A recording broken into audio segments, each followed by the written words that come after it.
Alright, go. No. Awesome.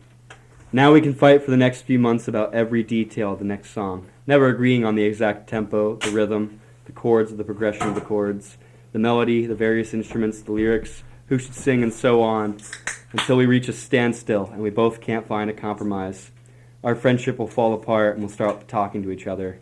Years will pass and you'll shoot me an email about some completely different thing, updating me about your life and how you missed the good old days, and I'll respond to it, telling you about my life and asking to meet up. We'll reconcile our differences and I'll bring up reuniting Kevin and the Bikes, but you'll be hesitant, stating that it's risky to jump right back into the thing that tore us apart, and you'll decline. A few weeks later, you'll realize that we need to finish this project, and you'll call me up. Then we'll get together and write the best song we've ever written and publish it on Bandcamp.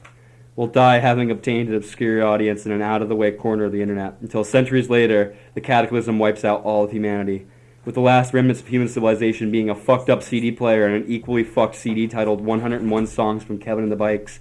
An alien explorer will land on the Earth, millennia from after our extinction, and dig through the ruins of our civilizations and find this. After a research team on their planet, Crod, spends years figuring out how the CD and its corresponding player work, they play the CD. Nearly all the tracks are not playable, the disc being far too damaged, but the last song begins to play. The aliens listen with intensity and begin to feel human emotions, something they've never experienced before. The listeners feel enlightened and attain complete inner peace. Then as the song finishes, the CD breaks, becoming irreparable. They despair, realizing that the song will never be played or heard of for the rest of eternity. They begin naming their children after the cast of Ed, Edd n Eddy, as well as Todd, Jacob, Jordan, and Kuchavik. The listeners live full lives, having obtained the highest wisdoms, teaching their children and their followers of their newfound knowledge. These elders grow popular, converting and convincing their entire interplanetary empire to their philosophy. All but one individual sing praise of their knowledge. This one alien boy points out a terrifying fact, that in the song, which was the origin of all the galaxy's peace and nirvana, you and I, Todd, had told them that a dork must be destroyed. He realizes the weight of this message and begins planning suicide.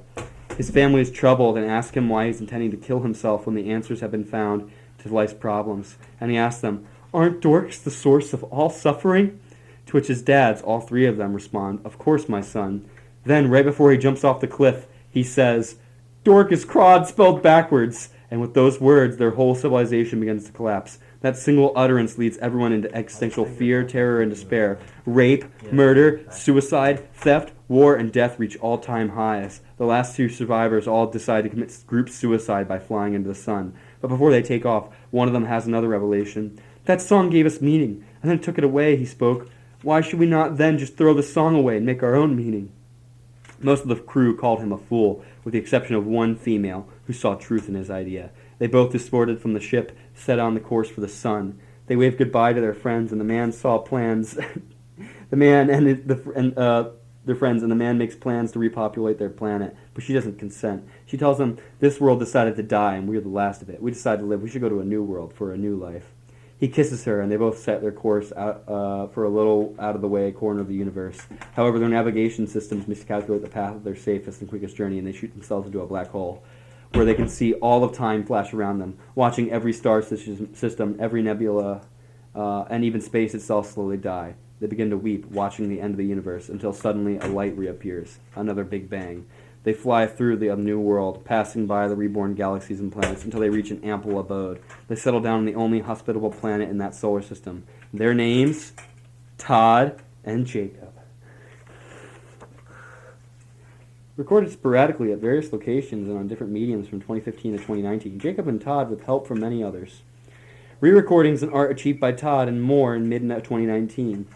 Ed, Edd n Eddy is a television show owned and operated by Cartoon Network. This album is hid behind at least 10 layers of irony. Don't take anything, as well as what's on Dorkcore 101, seriously. Seriously, dork. We love you for supporting this stupid joke enough to buy this CD. Thank you. Thumbs up. Did I actually write that? I did not write that, so I'm assuming you did. Unless that was a disclaimer made by the people who printed our CDs. I've never actually seen the CD. Really? No, because I don't think I actually opened mine. I'm pretty sure I gave you one. I know you did give me one. I don't know if I opened it or if I ever looked at it and shit like that. Well, I definitely just broke one of my own CDs, so... No, this CD is not a draw. Did you make the texture a jawbreaker? You have the CD? Yeah. I didn't know that. Yeah, I definitely have never seen the CD. Yeah, because Todd, I've never played the CD because I don't have anything to play it on. Shit, maybe. My car's CD player is crammed with 6 CDs that don't eject. Fair. They weren't my CDs. My mom gave me the car like that. She's like, by the way, the CD player doesn't work. I was like, that's okay. I'm probably just gonna play on my